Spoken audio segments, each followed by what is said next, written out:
Merry Christmas and a happy holidays to you all. I'm your host, the Master Viewer. Let's start off this Christmas spectacular with a movie I love, a guilty pleasure if you will, Santa with Muscles. Santa with Muscles is a gloriously stupid film. Hulk Hogan plays a rich prick named Blake Thorne, who after running from the police suffers from a mild case of amnesia after bumping his head from falling down a garbage chute. Hell, one of the officers chasing him is played by Clint Howard, and with that knowledge, I can't see why anyone would hate this film, because Clint Howard makes everything better. But that's not all. Over time, Thorne begins to actually believe he's the real Santa Claus before eventually figuring out his true identity. If you can't get behind the idea of Hulk Hogan in a Santa suit trying to figure out who he is, I don't know why you're here, but that's not all. It gets even more spectacular. There's an orphanage that needs saving from an evil scientist named Ebner Frost. Why does he want to destroy said orphanage? Because there are magical crystals in a cave underneath it, of course, that'll give him some superpowers. And it's up to Santa Hogan to save the day.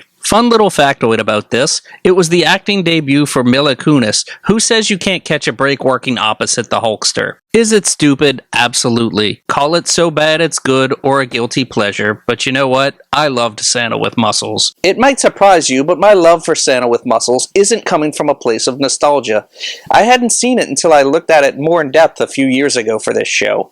And really, it's just so magical and so stupid and over-the-top fun. Everything about it is ridiculous, which is more than I can say for our next film. Santa's Sleigh is a horror comedy starring Bill Goldberg as a murderous satanic Santa Claus. According to this film's legend, Santa was actually the Antichrist who lost a bet on a game of curling against an angel. The deal stated he would bring joy and presents to everyone for 1,000 years every Christmas. Time's now up and Santa is back to bring his holiday vengeance. The only ones who can stop him are a poor man's Hayden Christensen and not so Christopher Lloyd. I wanted to like Santa's Sleigh a lot more. I really did. After all, who can't get behind the idea of a giant Jewish powerhouse of a wrestler playing a demonic Santa Claus, hell-bent on getting revenge for years of servitude due to losing a curling bet? That premise alone is so ridiculous I can't help but smile every time I say it aloud, but sadly it just wasn't executed as well as I hoped. However, I will say there was some good in this. The stop-motion scene where they explain the backstory was really well done. It's similar to the stop-motion animation of the old Rudolph the Red-Nosed Reindeer special, and that was really fun to see, as well was the cold open where Santa kills both Fran Drescher and Chris Kattan at a family supper. That was delightful. As a horror comedy, Santa's Sleigh failed on both ends. It wasn't very funny, nor was it very scary.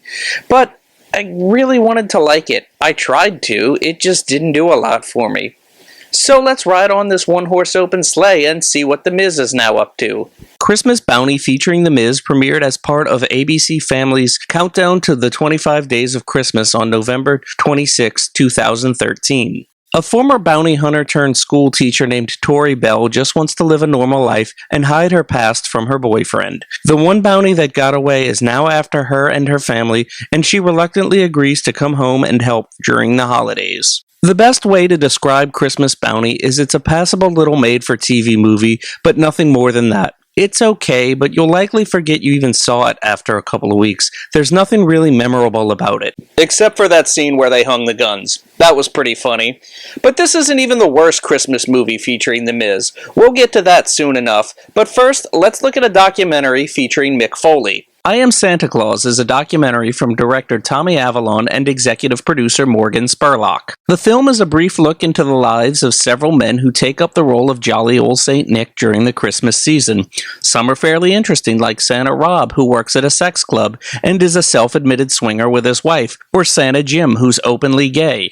However, I felt like Jim's story was being exploited a little more than others due to this. There's a part where they show him going into a Texas Bear convention, and it feels so out of place, like it was just thrown in for shock value. Despite all this, I really liked Santa Jim. I felt he was the most believable Santa of the bunch, and he was my personal favorite. Sadly, not all Santas are created equal. This may be due to the films focusing on certain ones more than others, but maybe if they had a smaller group they were following, it would have worked better. But of course, the film got got my attention because of the attachment of one hardcore wrestling icon. Mick Foley is a Christmas fanatic. To promote the movie, the former King of the Deathmatch wore Christmas attire for a whole year. The Foley home has a room dedicated to Christmas all year round, and his family has made countless vacations to the theme park Santa's Village. We see Mick's journey into becoming a new Santa Claus, and it's something he takes very seriously. And he does a fantastic job as Santa.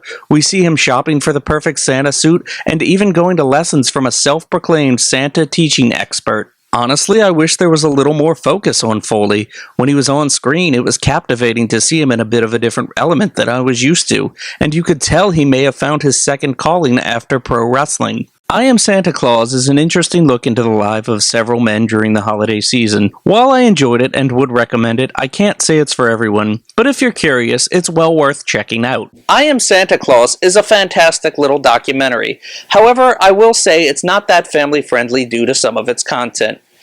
Moving along, it's time we talk about the first film from WWE Studios to actually make me very furious. Jingle All the Way 2 is an in-name only sequel to cash in on the success of a much-beloved cult classic. Larry the Cable Guy stars as Larry, a father who's hoping to give his daughter Noelle the best Christmas ever. However, Larry's ex-wife's new husband Victor has this weird obsession with wanting to outdo Larry that ventures on borderline creepy. Victor wants to give Noelle a better Christmas than her own father. He's doing the right thing accepting Noelle as part of his new family, however this entire movie shows that he's also a bit of a vindictive asshole. At no point do you see any reasoning for Victor or Larry to hate each other than the fact that Victor's married to Larry's ex-wife. And even then, Larry and his ex-wife seem to get along fine, and every moment you see Larry as a father, he treats his kid amazing. You can tell that Larry the Cable Guy must have some connection with kids too, because he does have pretty good chemistry with the little girl. Remember how in Jingle All the Way everyone was fighting over Turbo Man to parody the ridiculousness of consumerism during the Christmas season? The main plot revolves around a misunderstanding. Larry's daughter writes a letter to Santa and he thinks she wants a Harrison Bear, the new hot toy, when in reality she just wants her family to get together as one. It's as stupid as it sounds, and because of the mix-up, Larry spends the whole film trying to find this stupid stuffed bear. After finding out through someone he hired to tail Larry, Victor then vindictively buys all the Harrison Bears in town just so Larry can't give one to his daughter on Christmas morning. I just can't get over how much of a dick move that is. Seriously. But of course, since this is a family film, they forgive each other at the end, and Victor gives away the bears, saying it was a promotional stunt for work. That's some bullshit. This movie is just so mean-spirited. I can't believe it's a family movie. Oh, I almost forgot. Santino Marella is in this. He plays Larry's best friend. I don't remember. Let's just call him Santino Marella. Who cares? I'm done talking about this trash. Jingle All the Way 2 is a piece of shit.